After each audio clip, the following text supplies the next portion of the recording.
Good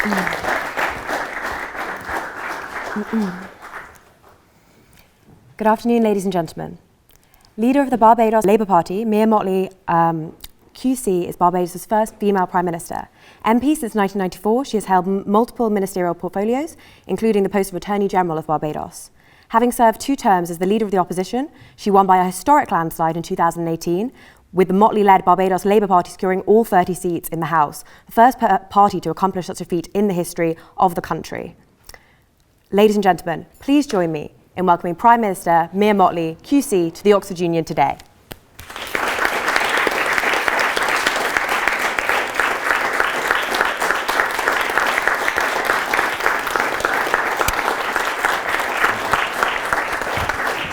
Thank you very much. Thank you very much, Genevieve, and let me say a good afternoon to you all. I would love to have said a warm and sunny good afternoon to you, but I suspect that I'll have to invite you to Barbados for you to have that. Let me thank you for the opportunity to spend a little time with you and to share some thoughts. My voice is a little hoarse from recovering from the flu, but I do believe that I can still share with you some things that have been on my mind and that I've been reflecting on the right environment to be able to start to share them. And I can think of no better place than an academic forum, largely because it seeks to encourage those of you who are at a time of your life where the possibilities of the future are most evident for you, and where the freedom to act is not constrained by the responsibilities of life or influences upon you that might otherwise cause you to be more cautious than you might otherwise be. And it is against this background that I've taken time from my day job to be here, to be able to speak to you on a very simple topic: how hard it is to be good in today's world, and why you, young people of all, need to win the battle. To do that, I want to give you a quick perspective on Barbados, because I speak to you on this topic from the perspective of a small nation state. And Barbados, as you might have heard or might have read, is a small island Caribbean state with about 300,000 people, a number that could easily fit in Central Park on a big concert date. And you may ask yourself, how does a country like this, with this size, survive, far less succeed in today's world? And yet, for most of our near 53 years as a nation state, we've done well. We've done well by being able to climb up the United Nations Human Development Rankings. We've done well by being globally competitive in education and health. We've done well, generally speaking, until the last decade, when a long, protracted relationship with fiscal recklessness literally put the country as the 3rd most indebted country in the world, coming after Japan and Greece, and reaching the unfortunately high number of 175% debt to GDP ratio, with 23 successive downgrades of our credit rating. It was a horror episode that if ever we could change the wheels of time, we would do so. And to give you context, between 1955 and 2007, Barbados ran a fiscal current account deficit only 5 times in 52 years, never 2 consecutive years, and never more than $20 million. Between 2008 and 2018, every single year without exception, we ran a fiscal current account deficit, spending more money than we earned. Between 1955 and 2007, 6 governments ran the country. Between 2008 and 2018, 1 government ran the country. And therefore, the character of the country for fiscal discipline came to be undermined in a way that causes us to recognize that the future is never secure, however strong the past is.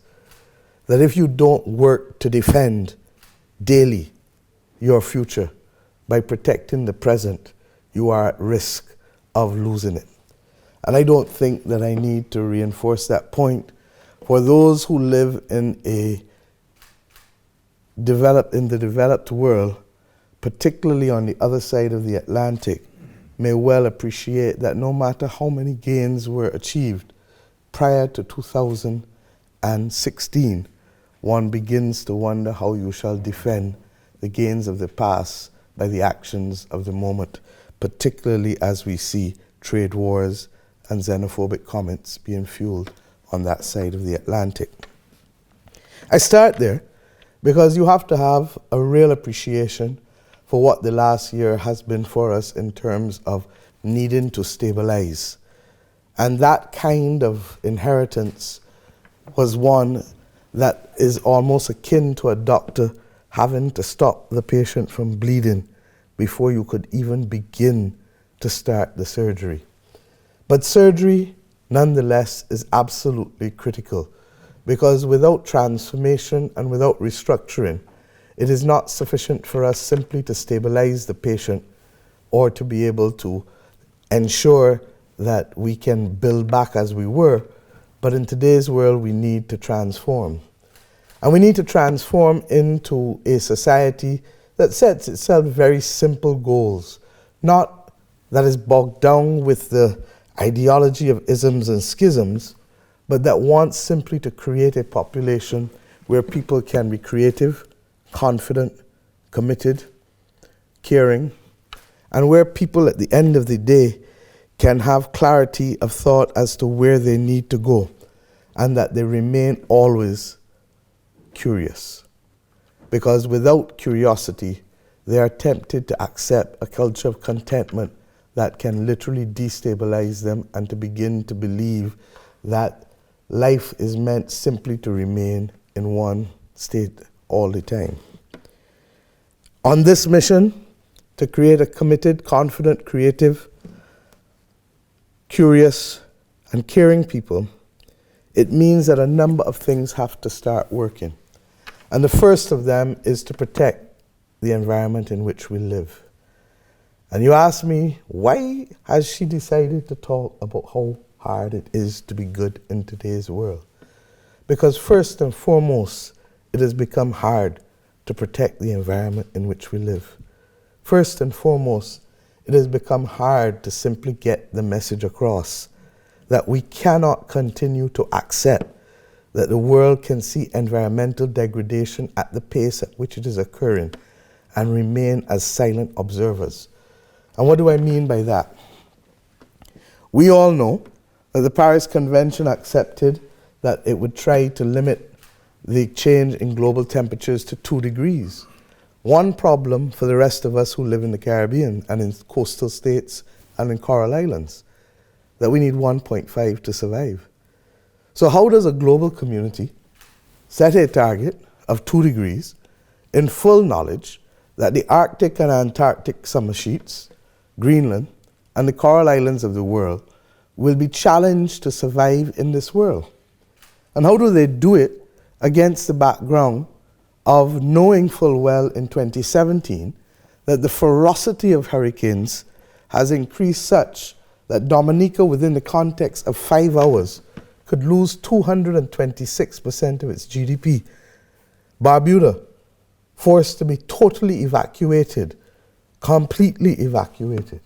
And that the notion of climate refugees didn't in fact even start with Barbuda and Dominica, but we can go back to Montserrat with the eruption of the volcano and the extent to which its citizens continue to be treated as aliens in this country, which we now find ourselves in. These things are mind-boggling, because none of us will accept them in a one-on-one relationship. None of us will accept that the definition of caring, whether rooted in religious principles or whether rooted simply in human principles, can accept that countries will take decisions to be able to recognize that you will not possibly be there 30, 40, 50, 60 years from now. And we talk in terms of decades, not centuries, not millennia. We talk in terms of decades, which allows us to be able to better rationalize that you're talking about your children and your grandchildren whose lives are going to be affected.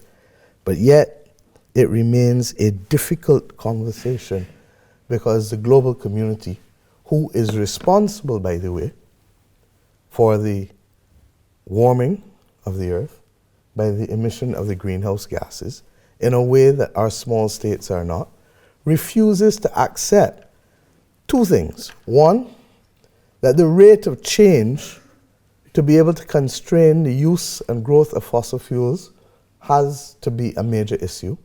But secondly, that there ought to be compensatory mechanisms to be able to allow those countries that have now urgently to adapt and to be resilient to be able to do so in the context of a world that is rapidly changing on them without the access to the concessionary financial resources that they need to be able to do it. The Warsaw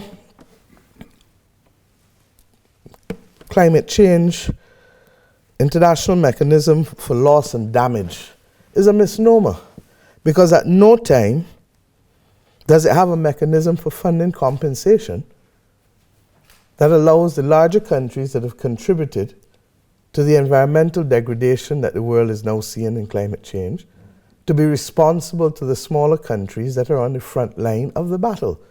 So how do we call it the Warsaw International Mechanism for Loss and Damage?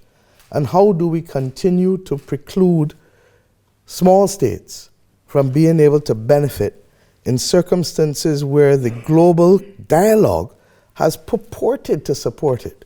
In 1990, there was an alliance of small states, small island states in New York, where we agreed as an advocacy group that we needed to be able to sensitize the international community on climate change. That was 1990. And the global community supported it in name only, but not in content. Similarly, in 1994, there was a new category developed. It was called the Small Island Developing States, and it was settled at Bridgetown, Barbados, where this entered into the global lexicon when we hosted the very first global conference on sustainable development of small island developing states. Once again, gained wide recognition globally, but limited tangible support to be able to make any difference to the capacity of these states to be able to provide for themselves and to be able to adapt and to become more resilient. Then we had, after the WTO was established in Geneva, we had small vulnerable economies. And we made the point and argued for the last 2 decades that there should be special and differential treatment for small states, because in the context of the global community, our percentage of trade in global goods is 0.000%, and our percentage of trade in global services is 0.001%. And we have no capacity to distort either global trade in goods or services, but upon us is imposed the obligation to put barriers to trade and to put non-tariff barriers in place and increase quotas such that domestic production and domestic agriculture are literally facing an onslaught from international trade. But these are battles that we have not yet won. And in spite of that, we are required to be good citizens in a global community. How hard it is to be good in a world where people simply are neither listening nor caring enough.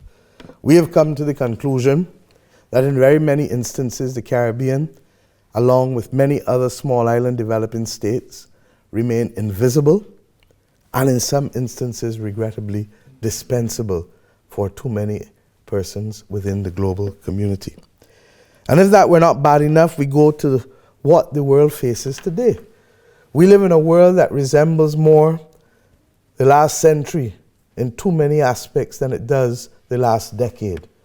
We live in a world that ought to have known better, because a century ago we had not settled the global compact that led to the Universal Declaration of Human Rights.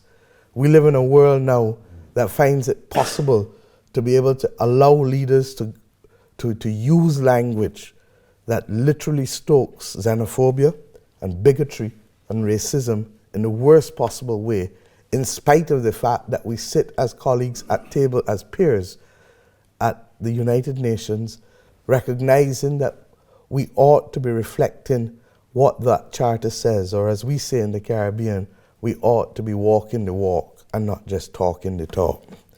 Regrettably, this world has also put at risk multilateralism, which is, like the rule of law, the only defender for those who are not as large. This is the only defender for those who do not hide behind the bullion of weight of being strong.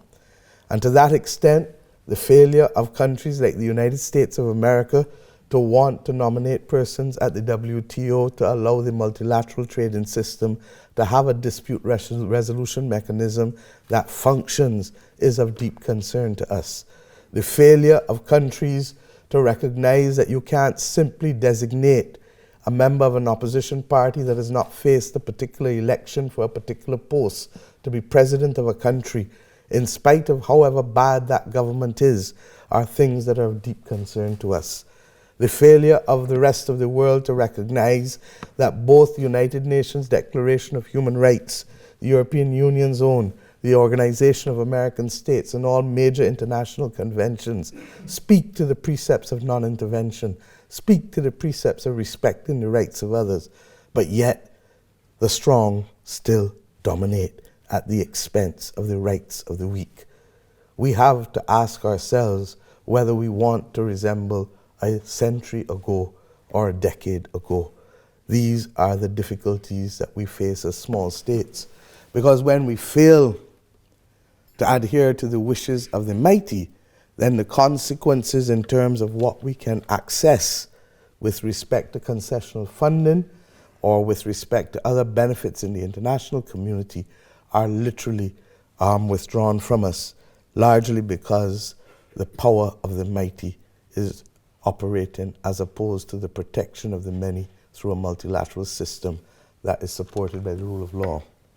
In our own states, none of us would admit ever of returning to a state where individuals face the consequences of actions from the mighty among them without reference to the protection of individual rights under our constitutions and under our human rights conventions. If we accept it as valid at the individual level of the state and as it relates to individual human beings, how do we ignore it at the level of nation states? And how do we expect the consequences thereafter to be anything other than disastrous if we allow those who are mighty to bully themselves across the global stage? Particularly when there is no one who is mightier than the other at this point in time, and hence the consequences of the battle are uncertain as to its victor. But this also goes to financial competitiveness and to our ability to function in our day-to-day relations.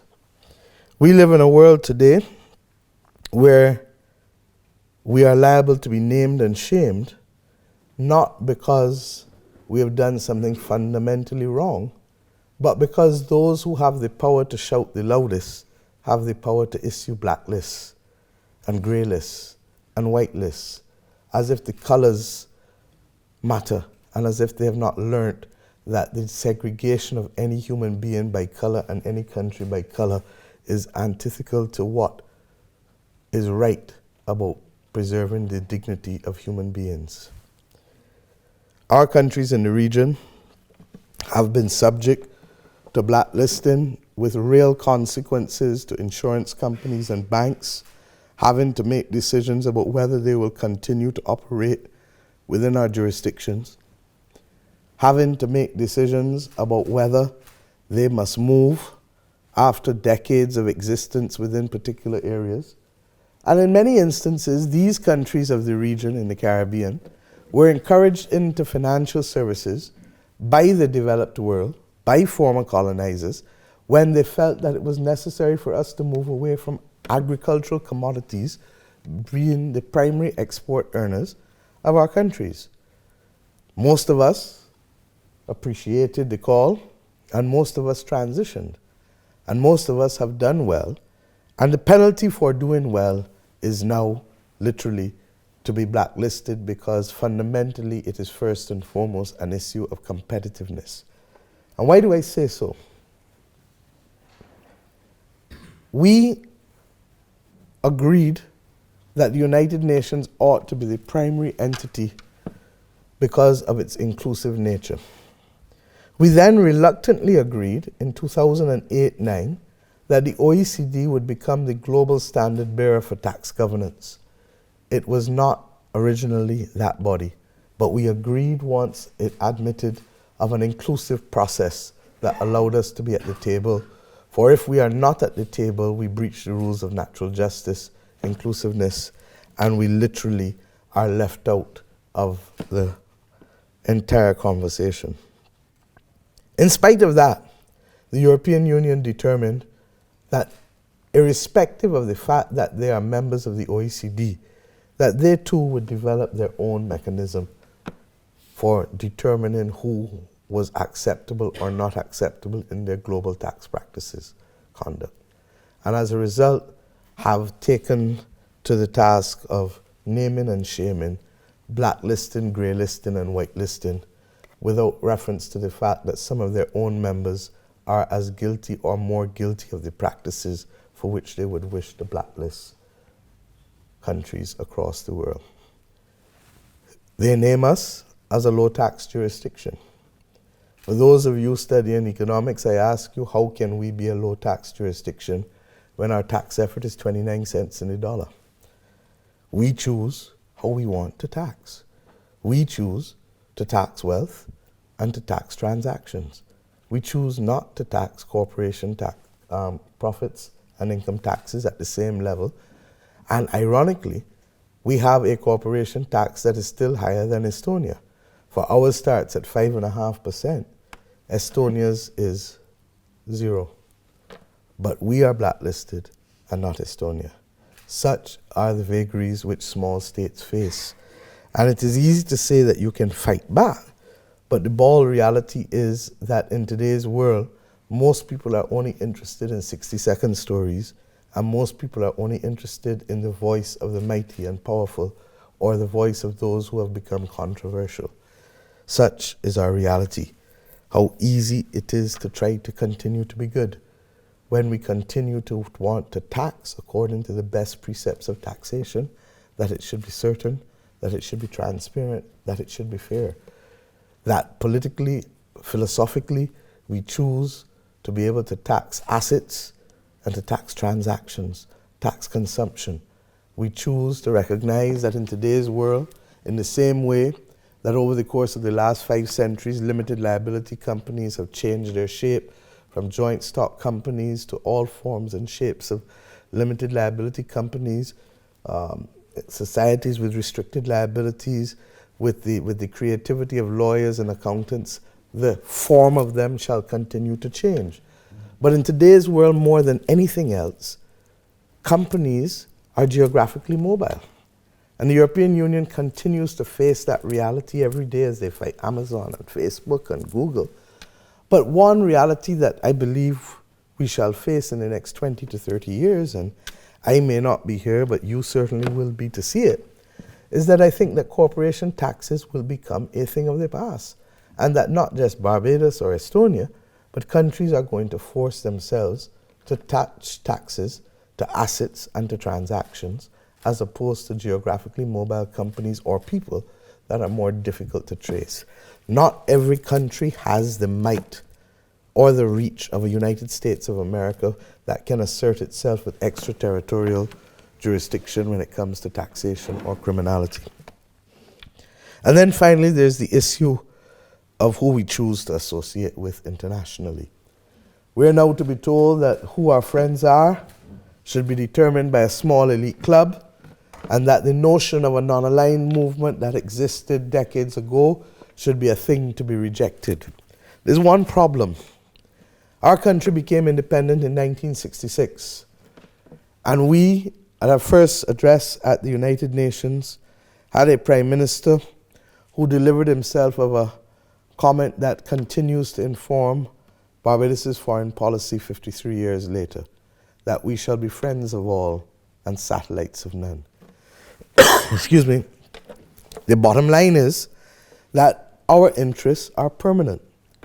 And the quicker we understand that, the better we will be able to move forward, because we believe in a moral and ethical foreign policy in the same way that we believe that our leadership must be morally and ethically correct. To begin to tell us that we cannot have the right to determine whether a situation is tainted by intervention is to offend our own ability to reason for ourselves. We have determined in the Caribbean region that our primary consideration is that the Caribbean Sea and Caribbean region must be a zone of peace. And therefore, our foreign policy is determined first and foremost by that strategic objective. It is not determined by wanting to support a power that wants to reassert the Monroe Doctrine within the context of the Americas. It is not determined by a country that wants to say that you must do as we say, if not face the penalties that we bring. Similarly, the comments that would suggest to us that it is impossible for us to be friendly with China and others in other parts of the world is one that we find difficult to accept. Barbados recognized the leadership in China in 1977 before most other countries in the world, as did our other countries in the Caribbean recognize the leadership and the right leadership of Cuba in 1970, 72, 73, long before the rest of the world was prepared to accept Fidel Castro as the legitimate president of Cuba. We believe that we have a right to determine who we are friendly with without having literally to be told by others or instructed by others who it should be. But in today's world, that simple right that goes with preserving the dignity of individuals and the dignity and agency of sovereignty seems now to be a thing to be eschewed. And we will continue to fight for it because, like with most other movements in history, we recognize that principles only mean something when it is inconvenient to stand by them. It is not always convenient.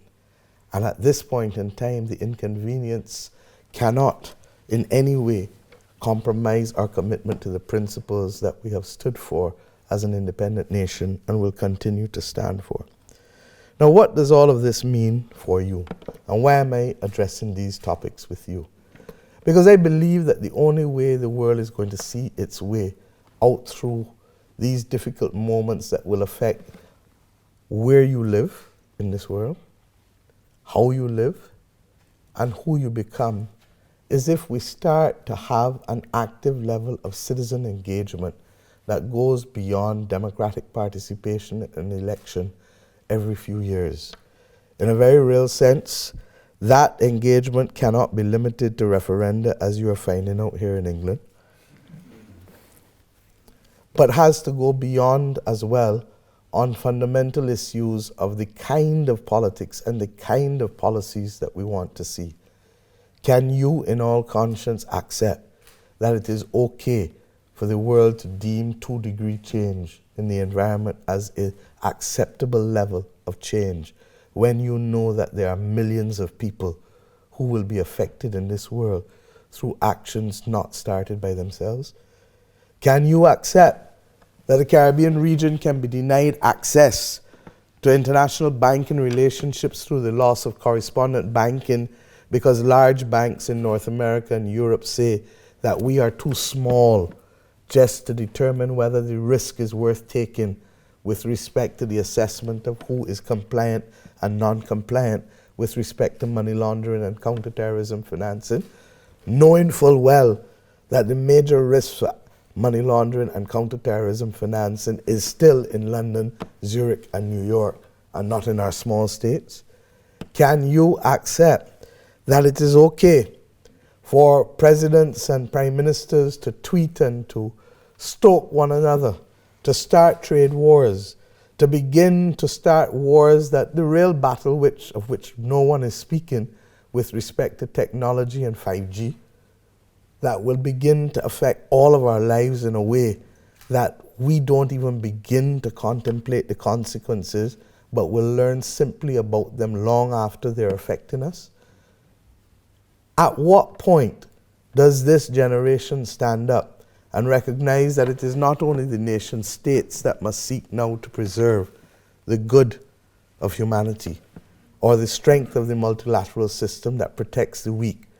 At what point does this generation recognize that in the same way my generation stood up against the Barclays banks and Mrs. Thatcher 30 years ago when I was a student at the LSE, when we fought against a wicked and vicious apartheid system, that there is an obligation that for you must do the same in circumstances where you have more power and more access to technology to be effective than that generation 30, 35 years ago.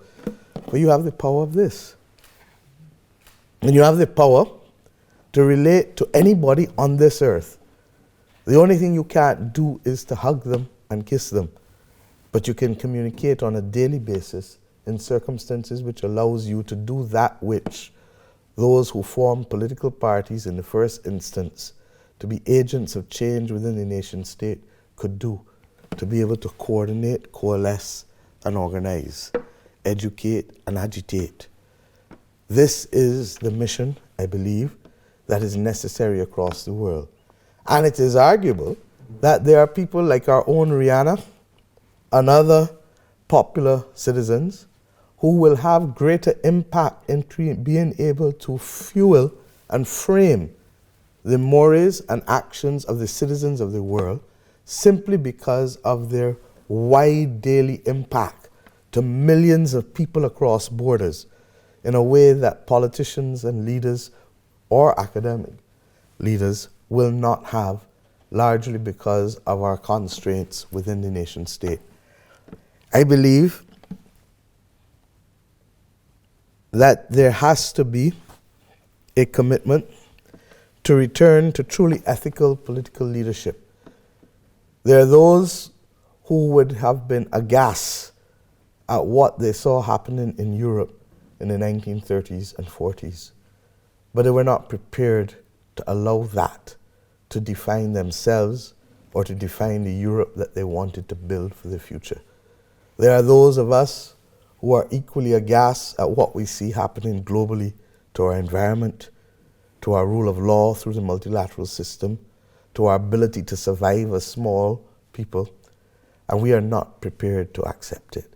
The question is, do you as individual citizens accept that it lies within your power to pursue a level of active citizenship that can complement the actions of the nation state and that can allow for global movements to achieve a good world, to protect a good world, to allow us to dream and to be able to be effective?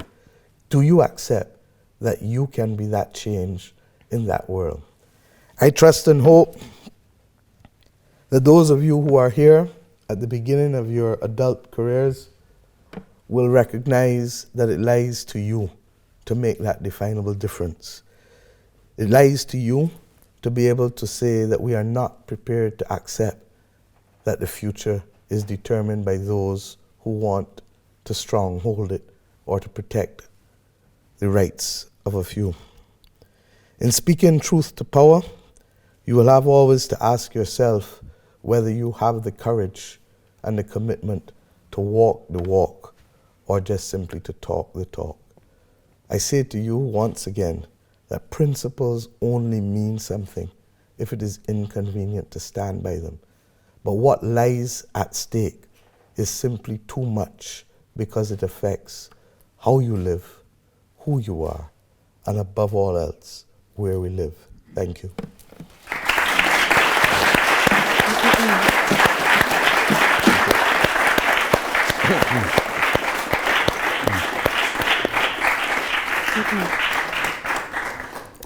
So, Prime Minister, thank you so much for being here and for speaking to us today and for agreeing to take our questions.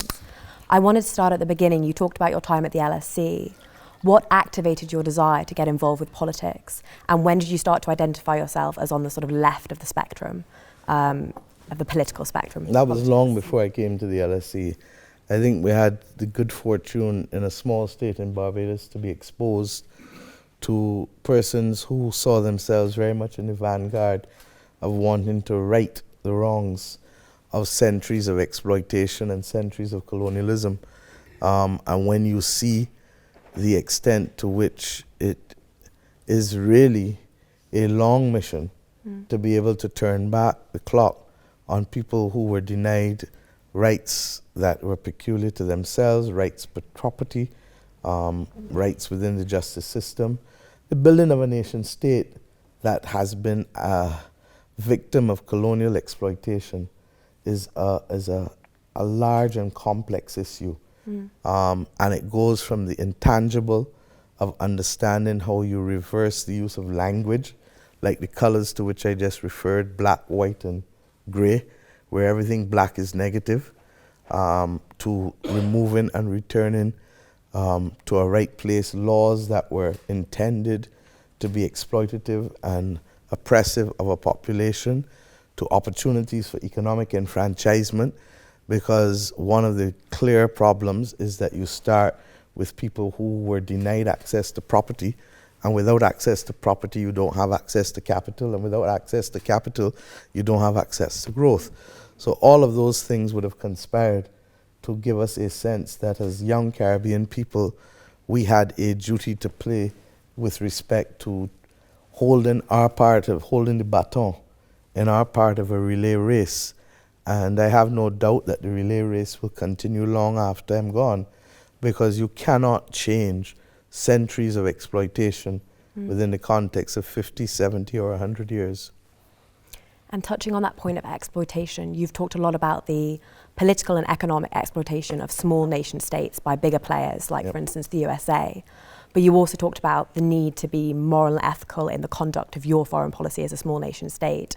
How do you seek protection that is needed, and that you admit you needed, from bigger nation states like the USA, and sort of balance that relationship that you have with them while not, by maintaining your integrity in terms of your moral and through collective organizations. Within the Caribbean, we have an organization called Caribbean Community, otherwise known as CARICOM, and it allows us to act as a collective. We also belong to the Commonwealth, which is 53 countries that have a common history with respect to their respect for the rule of law and with respect to certain values. I can say you still belong to the European Union, and as a middle-level state, Britain will find, I suspect, that its power as a member of the European Union or as a member of a larger grouping will be far more effective than seeking to act on its own. And the things that would have precipitated its access to being a permanent member of the Security Council 80 years ago might not naturally come its way again within the context of being a middle-level country in today's world. So the principle of collective engagement, which is really an extension to saying many hands make light work, is a way of saying in unity there's strength. Whatever way you choose to look at it, we have to stand together. We have to find persons and countries of like mind, and we have to stand up for what we believe. If we do that collectively, it becomes difficult for one or two bullies to literally get their way, and we're finding that on some critical issues internationally. It's just that in some instances, like on climate change, we do not have sufficient voices yet to fully tilt the curve, and a lot of economic interests in the status quo, in spite of the evidence and the science showing otherwise, regrettably hasn't reached that tilting point. Now the world may say, well, yes, Paris agreed to 2 degrees. 2 degrees works for the majority, but not for us. We need 1.5 to survive. And in the absence of 1.5, and in the absence of a compensatory funding mechanism with respect to how to protect ourselves to become more resilient, then we truly have problems. Now, the irony is this, that we live in a neighborhood. We don't just live in the Caribbean. And who is in our neighborhood? Latin America, Mexico, United States of America, at a push Canada.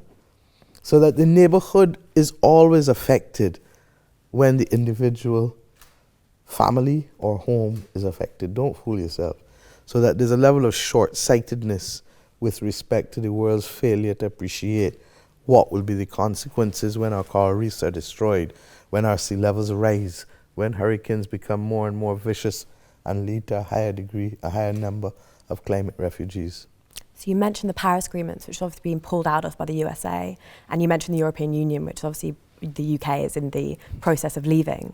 What do you think can be done to combat the scepticism towards multilateral institutions, like you mentioned, which are crucial to maintaining the place in the world of small states like Barbados that are sort of on the front line of issues like climate change? Multilateralism is the only thing that protects people who are not strong. Multilateralism is the only fair mechanism that gives us a rules-based approach to protecting our interests. And the irony is that sometimes large countries may think they're getting away, but they too need the benefit of multilateralism on occasion, because in today's world there is no single superpower anymore. So that they too will need the benefit of multilateralism. It's always easy to be skeptical and to condemn bureaucracy, and God knows there's too much bureaucracy in Europe and there's too much bureaucracy in many of our associations. But let's fix it. Let's define what the public interest is. Let's define what the public mischief that we want to fix is. But to abandon it is to throw out the baby with the bathwater, and is to put us back into a feudal system where only the mighty can survive, and that the world can remain silent as the US refuses to nominate persons with respect to the dispute resolution mechanism at the WTO is shameful. Antigua could only have survived in a challenge from the US with respect to online gaming if it went to the dispute resolution mechanism at the WTO. And I can think of so many other opportunities or so many other examples where the rules-based system is critical for us to survive. Some may even argue that it is noticeable that the United Nations has not come out and recognized the opposition in Venezuela, because it recognizes that its own charter does not admit of the precepts of intervention in sovereign states.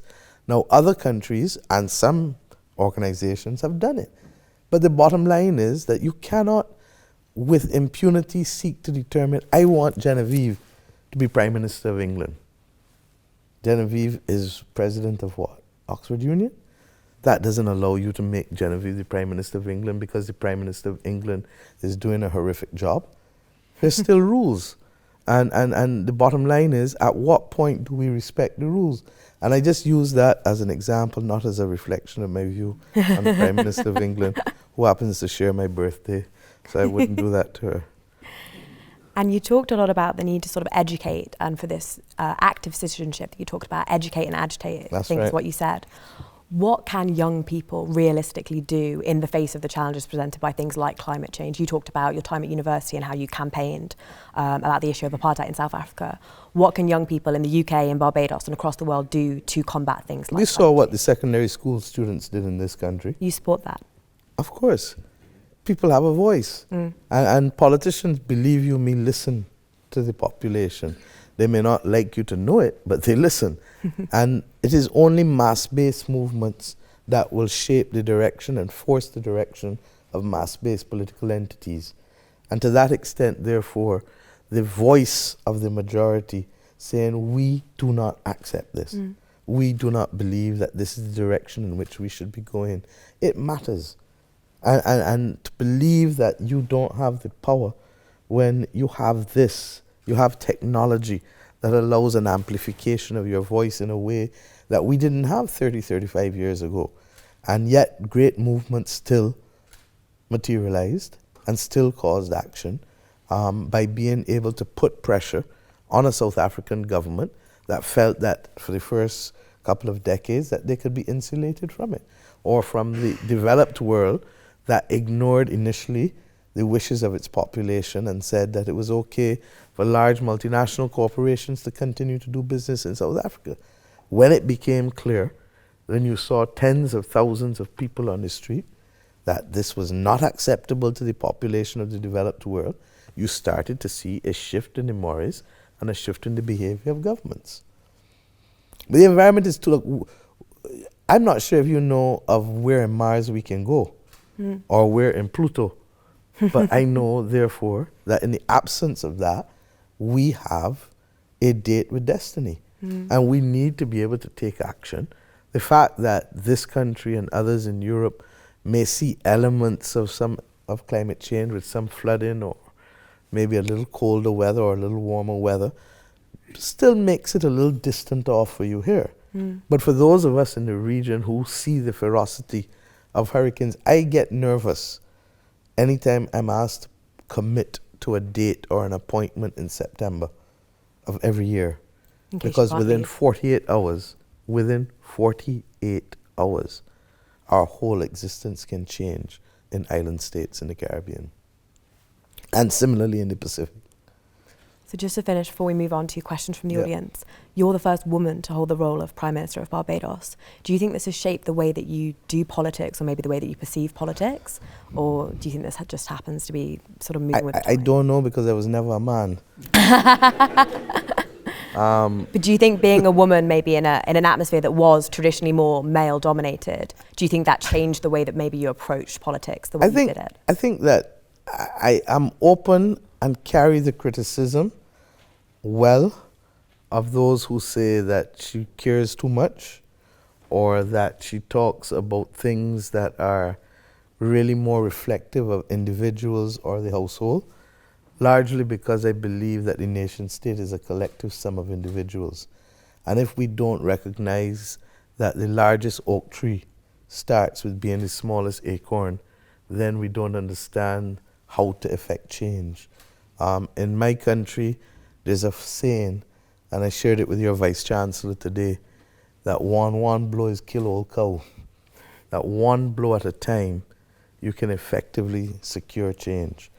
I believe that perhaps the fact that I'm a woman and perhaps the fact that this has not been a straight line walk. I was removed as leader of the opposition in 2010, and in fact, in preparing for this talk, I was thinking that just before I was removed, I gave a speech, Dare to Dream, Determined to Do.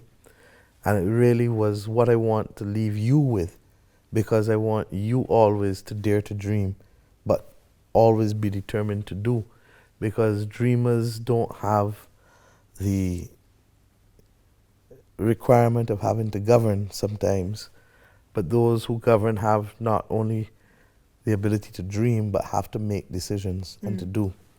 And I'm conscious, therefore, that what I bring to the table is obviously shaped by who I am and the journey that I've walked. And the fact that I'm a woman is critical to that existence. So I suppose those who are looking on may say that it has made a difference, but consciously, I don't stop on a day-to-day basis to say, am I a woman? Am I bringing a woman's perspective to this? No, but I do want to believe that I reflect the sum total of who I was raised to be and what I believe in. Thank you very much. Thank I think you. we'll move to questions from the audience. If you have a question, just raise your hand and the mic will come to you. Can we go to the member on the end of the row there?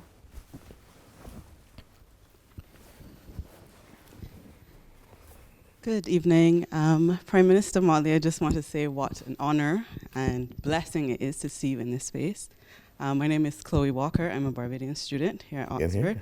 Actually, I've just run from my Viva to be here to see you, and it's so wonderful to hear you speak. So my question really is a question about Barbados and bringing it home a bit more. Barbados, as I'm sure many of you are aware, and certainly you would be aware, has a very well-educated youth population, and your administration has done some work with that in abolishing tuition fees and so on, and ensuring that the majority of Barbadians do have access to higher education, and there's recent policy moves to restructure education with the abolition of the common entrance and so on. But I feel like there is a kind of disconnect between our conversations about the youth of Barbados and their education, and the economy, which, as you rightly said, you've inherited a terrible economy that is, going to need surgery in the next few years. And piggybacking on what you said about the call for the youth to get involved, to make changes and so on, I think to a large extent the youth of Barbados are ready and willing to do that. And I think I want to kind of turn the question on its head, or the notion of preparing youth and youth being prepared for the future, and ask about your vision for how we're going to prepare Barbados, as it currently is, for these youth who are well educated and who do care and who are technologically involved and so on, how we're going to move Barbados from the surgery that it is in and the other problems that it has into the kind of place that can support those kinds of people and where they can thrive and grow and where they want to live and work. We really have to create opportunity at every level. And part of it is taking a country who, because of early colonization by Britain, has had systems, some as far back as the 19th century, developed and ingrained in it. Our police force is 1838. We had a post office in the early 1850s. We had a psychiatric hospital in 1875. And in very many instances, a lot of these institutions operate as they did in the 19th and early 20th century. And you heard me just now start to pivot towards it by saying that we literally have to deconstruct and reconstruct these institutions by appreciating what is the public good we're trying to protect, what is the public mischief we're working against. Can technology afford us an opportunity to do it differently, more efficiently, more effectively? And as we do it, is there a class of person that we are discriminating against, or is there a group of people that we need to enfranchise? Now, when we do those things sector by sector by sector, I think you're going to find that there are going to be opportunities for a lot of our young people to come in and play meaningful roles. I spoke to you about the kind of young person that we want, but I could sum it up in one phrase, that we want to create global citizens who are rooted in Barbadian values, because more and more this global citizenship movement that I'm calling for in terms of active citizenry is going to, in my view, have a greater capacity to influence the world, where we live, how we live, and who we become, more so than even the nation state. And we may be too much into the trees to recognize the woods, and I think we are a pivotal moment in global history with respect to where and how the nation state will evolve, and where and how the global movement of citizens will evolve. So I hope that Barbadians can be prepared to play the role in both, because maybe in the next 30, 40 years, we're still going to be working out that relationship. And that's why I speak also in terms of passing the baton, because I'm conscious, and I'm always conscious of what the Talmud says, that we're not expected to complete the task, so neither are we at liberty to resile from it. So how do we prepare you to run your course on the relay? Thank you, though. I'm glad to see you here, and I look forward to speaking to you. It's good to hear a Bajan voice opening the baton. Thank you. Thank you. I think we've got time for maybe one more question. Can we go to the member in the back row? Hi, good afternoon. Thank you very much. My name is Simone Delson. I'm a Trinidadian student here and a graduate of UWK Phil. So it means a lot. You're half to hear you Bajan then. Thank you. My question is, you spoke a lot about the economic inequalities that we suffer in small island developing states, and not only that, but our reduced capacity to battle with these inequalities and to do anything about them. My question is, what role do you see reparations as having in truly taking meaningful strides forward for Barbados and for the wider Caribbean? I think that reparations is a moral argument that we should continue to fight for and sustain. But I'm not as hopeful as those who might otherwise believe that it is immediately successful, because if we can't get the world to understand the immorality of 2 degrees change, then we're unlikely to get the world to accept the immorality of their previous historic behavior. And I say this as the minister who was responsible back in 2001 for the preparation of the World Conference on Racism. And the only reason I didn't go to Durban is that I became Attorney General the day before Durban. Sir Hilary Beckles took my place. He's now Vice Chancellor of the University of the West Indies, as you know. But he's also the leader for CARICOM on the CARICOM reparations movement, and has come here and addressed the House of Lords and has gone to the United States and addressed it there. I think that there is validity in the argument. A lot of the buildings and a lot of the enterprises you see in the North Atlantic world were built out of the wealth that was generated for centuries in the Caribbean. And there's actually direct evidence that links it, so it's not even speculation. But I'm also conscious that in the absence of a justiciable claim that can be rooted in rooted in law, that we are unlikely to persuade a world that does not accept the immorality of their actions on a matter as evident and as patent as climate, to accept the immorality of the actions of their ancestors 2 and 3 centuries ago. But that does not mean that you should not continue to fight for it, because hopefully a pang of conscience may arise one day, so that people recognize that even if they cannot compensate to the specific families, which is virtually impossible, that they can compensate, as we have argued for, to the regions that have been deprived of generations of wealth and find themselves now trying to develop their countries without the solid depths of capital that would otherwise have been available to them had they been extracting the money all along. And the most evident example of it, regrettably, is Haiti, who even after the declaration of independence 2 centuries ago had to continue to pay the French government for more than 100 years a portion of every cent of customs duties that they collected in Haiti as an independent country. I think we have time for one more question. Can we go to the hand? Yeah. On the left-hand side. Prime Minister Motley, I guess I should first start by thanking you for your presence. I left school a very long time ago, but as a member of the union, I have sat in this room and others in the building, and I've listened to talks for which I had great interest, but none for which I had such a great investment as this one.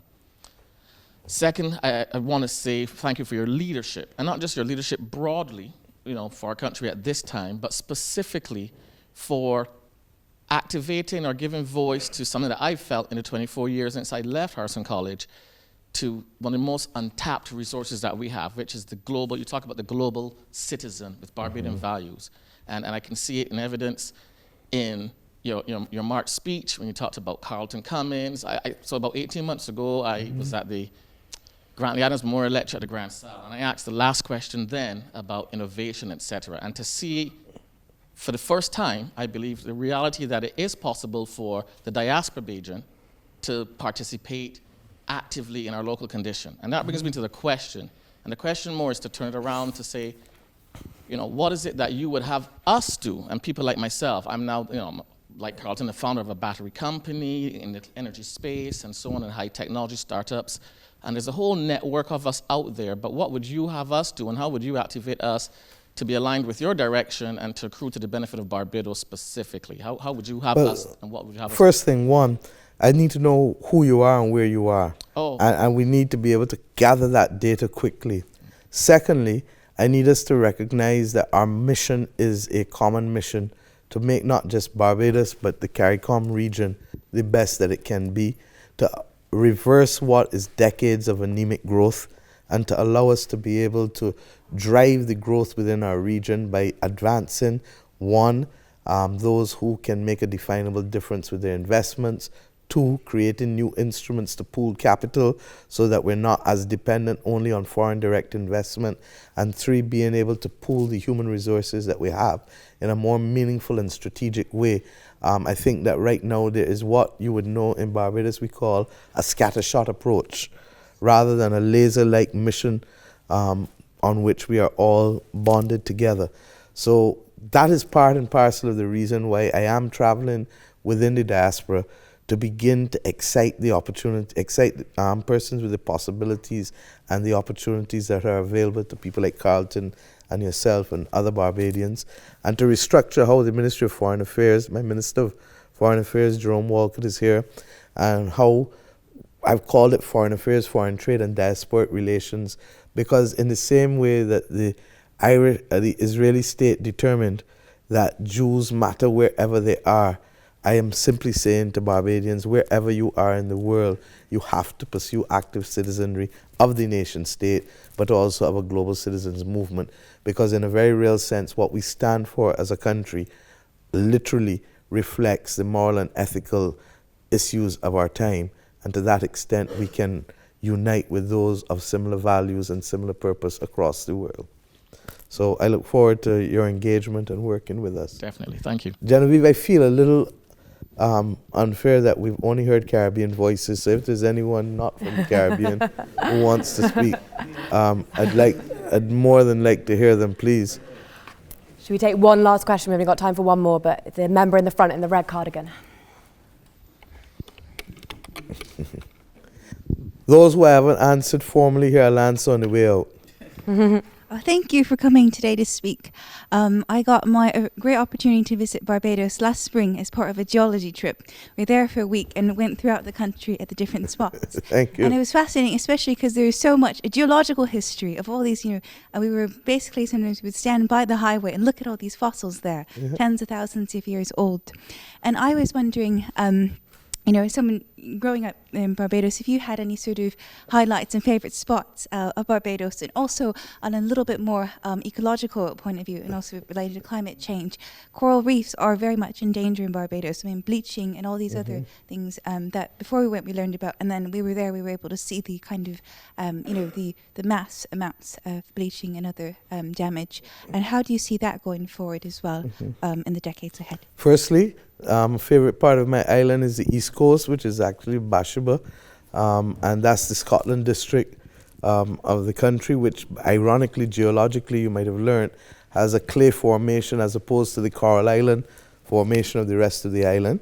And secondly, with respect to the coral reefs, I appointed and created a Ministry of the Blue Economy and Maritime Affairs, because going forward, I'm deeply conscious that we have to pay forward as a nation. And our maritime jurisdiction is 400 times our island size. I expect that that will increase under the UN Law of the Sea Convention in the lifetime of many of you, largely because of the aspirations of the world to be able to control more maritime area. But that determination is not just about economic exploitation of the maritime area, it's also about preservation of the marine area. And to that extent, we are in conversation now with Nature Conservancy out of the United States of America, more than 70-year-old charity, for a Debt for Nature exchange that is going to be about marine protection in the same way that others have done Debt for Nature swaps related to forests. I think the only other country in the world that has done a Debt for Nature swap for marine areas is Seychelles. And we want to do our best to be able to regenerate and restore coral reefs. It's going to mean us looking at where the science has taken us with respect to some of it. There are some exciting opportunities I think we have available to us. But if you don't rebuild the coral reefs, a lot of the marine life goes. I remember as a child walking on the beaches in Barbados and being affected by standing on cobblers and other sea urchins. Now you can walk the beaches and you don't see any of them. Now you can walk the beaches and you don't see a lot of this seaweed. We're getting a different type of seaweed, sargassum, which is coming up from South America and which is negatively affecting too many of our beaches, particularly on the windward side of our islands. And that is affecting our tourism product now. But that's a negative example of climate change once again. Prime Minister, it's been an absolute honour to have you here today. Could everyone join me in thanking Prime Minister Mia Motley? Thank you.